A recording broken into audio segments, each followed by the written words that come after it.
ওনার বাবা ছিল স্বাধীনতার ঘোষক, ওনার মা ছিল তিনবারের প্রধানমন্ত্রী, যার জন্য আপনারা সারাক্ষণ এখানে বসে আছেন। সে নেত্রীর ছেলে হচ্ছে আমাদের প্রিয় নেতা জনাব তারেক রহমান। উনি এদেশে আসবেন ইনশাল্লাহ, আশা করছি এই বিজয়ের মাসেই ইনশাল্লাহ বাংলাদেশে আসবেন।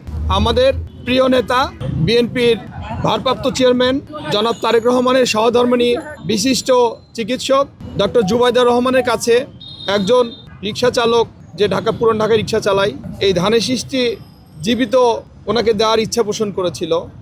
ধানের শীষটি আজকে 2-3 দিন এখানে থাকতে নুয়ে পড়েছে।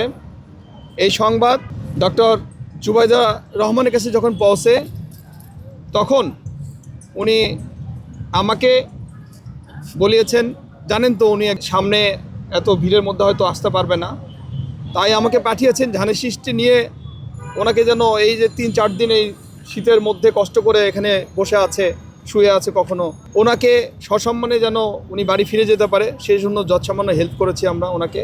এবং এই ধানের শীষটাই উনি ইচ্ছা পোষণ করেছিল আমাদের প্রিয় নেতার সহধর্মিণী ডক্টর জুবাইদা রহমানকে দেওয়ার জন্য। আমরা গ্রহণ করেছি সেটা ওনার পক্ষে, এবং ওনাকে আমরা একটি রিক্সার জন্য করেছিলাম। উনি বলেছেন যে অ্যাক্টিং চেয়ারম্যান জনাব তারেক রহমান দেশে ফেরার পরে ওনার হাতে সেটা উনি নেবেন।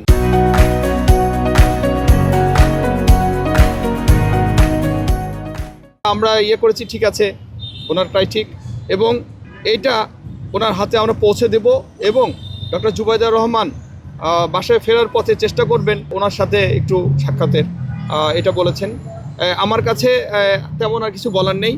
রাজনীতি এমন একটা জিনিস, মানে একজন আগামীর নেতা, মানবিক নেতা, বিএনপির অ্যাক্টিং চেয়ারম্যান জনাব তারেক রহমানের ভালো দিকগুলো হয়তো নিন্দুকেদের সহ্য হয় না, নিন্দুকেরা এ ধরনের কথা বলবেই।